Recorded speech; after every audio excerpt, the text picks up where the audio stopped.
Cancer ತಂದ ಕಣ್ಣೀರು. ನಮಸ್ತೆ ವೀಕ್ಷಕ ಮಹಾಪ್ರಭುಗಳೇ. ಅನಿತಾ ನಾಯ್ಕ್ ಎಂಬ ಬಡ ಮಹಿಳೆಗೆ ವಿಷಕಾರಕ ಕ್ಯಾನ್ಸರ್. ಜಿಲ್ಲೆಗೆ ಬೇಕೇ ಬೇಕು ಒಂದು ಕ್ಯಾನ್ಸರ್ ಚಿಕಿತ್ಸಾ ಆಸ್ಪತ್ರೆ. ಅನಂತಮೂರ್ತಿ ಆಗ್ರಹ. ಬಡವರಿಗೆ ಕ್ಯಾನ್ಸರ್ ಬಂದ್ರೆ ಮನೆ, ಆಸ್ತಿ, ಬಂಗಾರ ಎಲ್ಲವನ್ನ ಮಾರಿಕೊಂಡು ಕೊನೆಗೆ ಉಳಿಯೋದು ಅವರ ಕಿಡ್ನಿ ಮಾತ್ರ.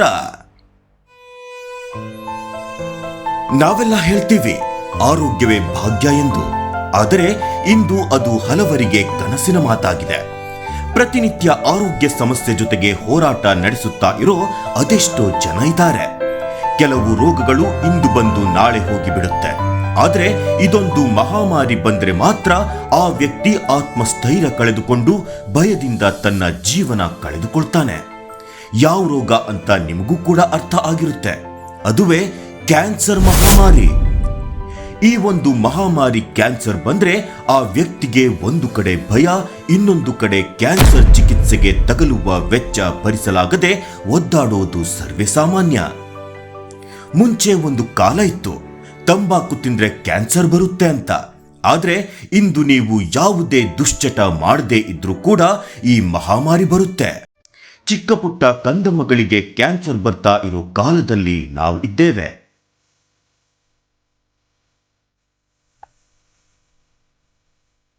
ಬಡವರಿಗೆ ಈ ರೋಗ ಯಮರಾಯ ಇದ್ದಂತೆ. ಕ್ಯಾನ್ಸರ್ ರೋಗ ಬಂದ್ರೆ ಅದರ ಚಿಕಿತ್ಸೆ ಮಾಡಿಸೋದು ಸುಲಭದ ವಿಚಾರ ಅಲ್ಲ. ಬಡವರು ಕೂಲಿ ಮಾಡಿ ಕೂಡಿಟ್ಟ ಚಿಕ್ಕ ಪುಟ್ಟ ಹಣ ಈ ರೋಗದ ಚಿಕಿತ್ಸೆಗೆ ಎಲ್ಲೂ ಕೂಡ ಸಾಕಾಗೋಲ್ಲ. ಲಕ್ಷಾಂತರ ರೂಪಾಯಿ ಹಣ ಬೇಕಾಗುತ್ತೆ. ಸರ್ಕಾರದಿಂದ ಇದಕ್ಕೆ ಯಾವುದೇ ನೆರವು ಕೂಡ ಸಿಗೋದಿಲ್ಲ ಅನ್ನೋದೇ ಬೇಸರದ ಸಂಗತಿ. ಅಂತಹದ್ದೇ ಒಂದು ಕ್ಯಾನ್ಸರ್ ಸಮಸ್ಯೆಯಿಂದ ಬಳಲುತ್ತಿರುವ ಒಬ್ಬ ಮಹಿಳೆಯ ಬಗ್ಗೆ ನಿಮಗೆ ಹೇಳ್ತೀವಿ, ಬನ್ನಿ ವೀಕ್ಷಕರೇ. ಉತ್ತರ ಕನ್ನಡ ಜಿಲ್ಲೆಯ ಶಿರಸಿ ತಾಲೂಕಿನ ವಿವೇಕಾನಂದ ನಗರದ ನಿವಾಸಿ ಅನಿತಾ ಗಣಪತಿ ನಾಯ್ಕ್ ಶಿರಸಿಯ ಚಿಪ್ಸ್ ಫ್ಯಾಕ್ಟರಿ ಅಲ್ಲಿ ಕೆಲಸ ಮಾಡಿ ಜೀವನ ಮಾಡ್ತಾ ಇದ್ರು. ಗಂಡ ಕೂಡ ಕೂಲಿ ಕೆಲಸ ಮಾಡಿ ಚಿಕ್ಕ ಕುಟುಂಬವನ್ನ ನೋಡ್ಕೊಳ್ತಾ ಇದ್ದ.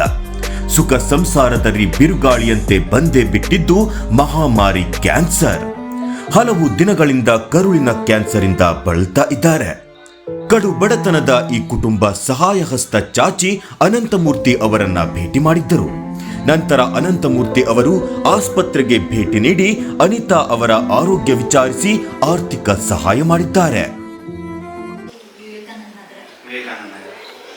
ಕ್ಯಾನ್ಸರ್ ಬಂದು ಎಷ್ಟು ದಿವಸ ಆಯಿತು? ಕ್ಯಾನ್ಸರ್ ಬಂದು ನಾವು ಅಕ್ಟೋಬರ್ 2023 ಕ್ಯಾನ್ಸರ್ ಅಂತ ಗೊತ್ತಾಯಿತು. ಹಾಂ, 23 ಕ್ಯಾನ್ಸರ್. ನಿಮ್ಗೆ ಎಂಥ ಕ್ಯಾನ್ಸರ್ ಆಗಿ? ಕರುಳಿನ ಕ್ಯಾನ್ಸರ್ ಆಗಿದೆ. ಇವರು ಬಹಳ ಕಷ್ಟಪಡ್ತಾ ಇದ್ದಾರೆ. ಅನಿತಾ ಗಣಪತಿ ನಾಯ್ಕ್ ಅವರು, ಗಣಪತಿ ನಾಯ್ಕ್ ಅವರು, ಅವರಿಗೂ ಕೂಡ ಇವ್ರ ಫೋನ್ ನಂಬರ್ ಡಿಸ್ಪ್ಲೇ ಮಾಡ್ತೇನೆ. ಯಾರಾದರೂ ಮಹಾನುಭಾವರು ಇವ್ರಿಗೆ ಹೆಲ್ಪ್ ಮಾಡೋರಿದ್ರೆ ಇವ್ರ ನಂಬರ್ಗೆ ತಾವೇ ಕಾಂಟ್ಯಾಕ್ಟ್ ಮಾಡಿ ಹೆಲ್ಪ್ ಮಾಡ್ಬೋದು. ಹಾಗೆ ನಾನು ನನ್ನ ಕೈಲಾದಂತಹ ಸಹಾಯವನ್ನು ಕೂಡ ಮಾಡ್ತಾ ಇದ್ದೇನೆ. ನಾನು ವೈಯಕ್ತಿಕ ಸಹಾಯ ಮಾಡ್ತಾ ಇದ್ದೇನೆ. ಇದು ಮಿಕ್ಕಿ ಯಾರಾದರೂ ಇವ್ರಿಗೆ ಸಹಾಯ ಮಾಡ್ಬೋದು.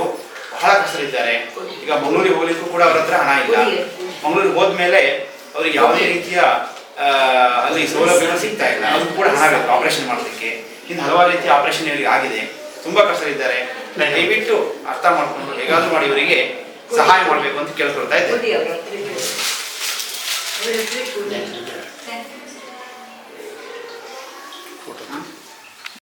ಆಸ್ಪತ್ರೆಯ ವೆಚ್ಚ ಭರಿಸಲು ಹಣ ಇಲ್ಲ, ಸಹಾಯ ಮಾಡಿ.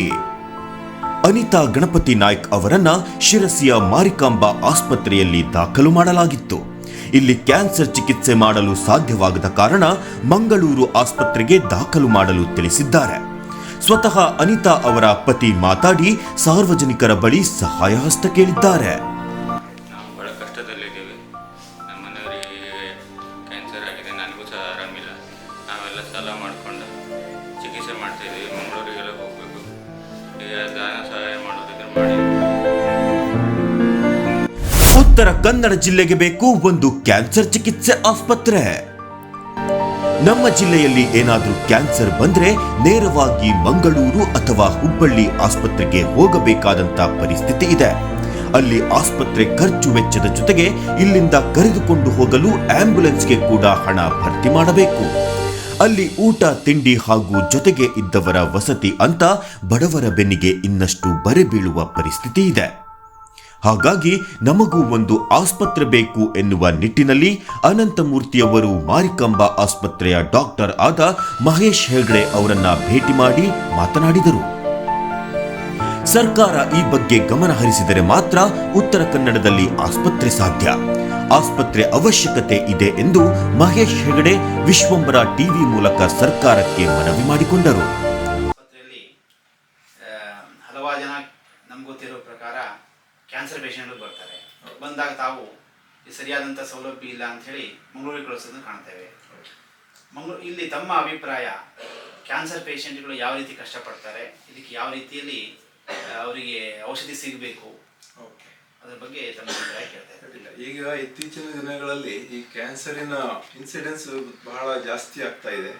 ಇವನ್ ಎಸ್ಪೆಷಲಿ ಯಂಗರ್ ಏಜ್ ಗ್ರೂಪ್. ಮೊದಲಾದರೆ 50-60 ವರ್ಷದ ನಂತರನಲ್ಲಿ ಆಗ್ತಿತ್ತು. ಈಗ 30 ವರ್ಷ, 31 ವರ್ಷ, 40 ವರ್ಷ ಅಂಥವರಿಗೂ ಸಹಿತ ಕ್ಯಾನ್ಸರ್ನ ಆಗುವಂತಹ ಇದು ಜಾಸ್ತಿ ಆಗಿದೆ. ಆದ್ದರಿಂದ ಅವರಿಗೆ ಆ್ಯಕ್ಚುಲಿ ತುಂಬ ಹೊರಗಡೆ ಊರಿಗೆ ಹೋಗಿ ಟ್ರೀಟ್ಮೆಂಟ್ ಮಾಡುವುದು, ಯಾಕೆಂದರೆ ಇದು ಕ್ಯಾನ್ಸರ್ ಟ್ರೀಟ್ಮೆಂಟ್ ಅಂದರೆ ಒನ್ ಟೈಮ್ ಟ್ರೀಟ್ಮೆಂಟ್ ಇರುವುದಿಲ್ಲ. ಯೂಸ್ವಲಿ ತಿಂಗಳುಗಟ್ಟಲೆ ಇರುತ್ತೆ. ಈ ಕೀಮೋಥೆರಪಿ, ರೇಡಿಯೋಥೆರಪಿ ಪ್ರತಿ ವಾರಕ್ಕೊಮ್ಮೆ, ವಾರಕ್ಕೆ 2 ಸರಿ ಹಿಂಗೆ ತಗೊಳ್ತಾನೆ ಇರಬೇಕಾಗ್ತದೆ, 1.5-2 ತಿಂಗಳ. ಸೊ ಅವರಿಗೆ ಹೊರಗಡೆ ತುಂಬ ದೂರ ಹೋಗಿ ತಗೊಳ್ಳೋದು ಬಹಳ ಅನಾನುಕೂಲತೆ ಆಗುತ್ತದೆ. ಆ್ಯಕ್ಚುಲಿ ನಮ್ಮ ಜಿಲ್ಲೆಯಲ್ಲಿ ಅಥವಾ ಸಿರ್ಸಿಯಲ್ಲಿ ಒಂದು ಕ್ಯಾನ್ಸರ್ ಆಸ್ಪತ್ರೆ ಆದರೆ ತುಂಬ ಅನುಕೂಲ ಎಲ್ಲ ರೋಗಿಗಳಿಗೆ. ಪದೇ ಪದೇ ಹೋಗೋದು ತಪ್ಪುತ್ತದೆ ಮತ್ತು ಇಲ್ಲೇ ಚಿಕಿತ್ಸೆ ಲಭ್ಯ ಆಗಿರೋದ್ರಿಂದ ತುಂಬಾ ಬಡವರಿಗೆಲ್ಲ ಬಹಳ ಅನುಕೂಲ ಆಗ್ತದೆ. ಇದನ್ನ ಯಾರಾದ್ರೂ ಮಾಡಿದ್ರೆ ಬಹಳ ಅನುಕೂಲ ಆಗ್ತದೆ. ಗೌರ್ಮೆಂಟ್ ಮನಸ್ಸು ಮಾಡಿದ್ರೆ ಇದನ್ನ ಈಸಿಲಿ ಮಾಡಬಹುದು. ಯಾಕೆಂತಂದ್ರೆ ಅವರು ಗೌರ್ಮೆಂಟ್ ಫಂಡ್ಸ್ ಇಂದ ಮಾಡಿದ್ರೆ ಅದನ್ನ ಮೇಂಟೈನ್ ಮಾಡುವುದು ಈಸಿ ಆಗುತ್ತೆ. ಅವಾಗೆಲ್ಲ ರೋಗಿಗಳಿಗೂ ಸಹಿತ ಬಹಳ ಸಹಾಯಕಾರಿ ಆಗ್ತದೆ. ಕ್ಯಾನ್ಸರ್ ಕೇವಲ ಆಸ್ಪತ್ರೆಯ ಚಿಕಿತ್ಸೆಯಿಂದ ಮಾತ್ರ ವಾಸಿ ಆಗೋ ಕಾಯಿಲೆ ಅಲ್ಲ, ಇದಕ್ಕೆ ಮಾನಸಿಕ ಧೈರ್ಯ ಕೂಡ ಬೇಕು. ಶಿರಸಿಯಲ್ಲಿ ತಮ್ಮದೇ ಆದ ಒಂದು ಫೌಂಡೇಶನ್ ನಡೆಸಿಕೊಂಡು ಹೋಗ್ತಾ ಇರುವ ಬಿಂದು ಹೆಗಡೆ ಅವರು ವಿಶ್ವಂಬರ ಟಿವಿ ಮೂಲಕ ಸರ್ಕಾರಕ್ಕೆ ಕ್ಯಾನ್ಸರ್ ಆಸ್ಪತ್ರೆ ಜೊತೆಗೆ ಮಾನಸಿಕ ಧೈರ್ಯಕ್ಕೂ ಸ್ಫೂರ್ತಿ ನೀಡೋ ಕಾರ್ಯ ಆಗಬೇಕು ಎಂದು ಆಗ್ರಹ ಮಾಡಿದರು. ನಮ್ಮ ಸಿರಸಿ ಅಥವಾ ನಮ್ಮ ಜಿಲ್ಲೆಯಲ್ಲಿ ಸುತ್ತಮುತ್ತಲಿನಲ್ಲಿ ತುಂಬ ಹೆಚ್ಚಾಗಿ ಇತ್ತೀಚೆಗೆ ಕ್ಯಾನ್ಸರ್ ರೋಗಿಗಳು ಕಂಡು ಬರ್ತಾ ಇದ್ದಾರೆ.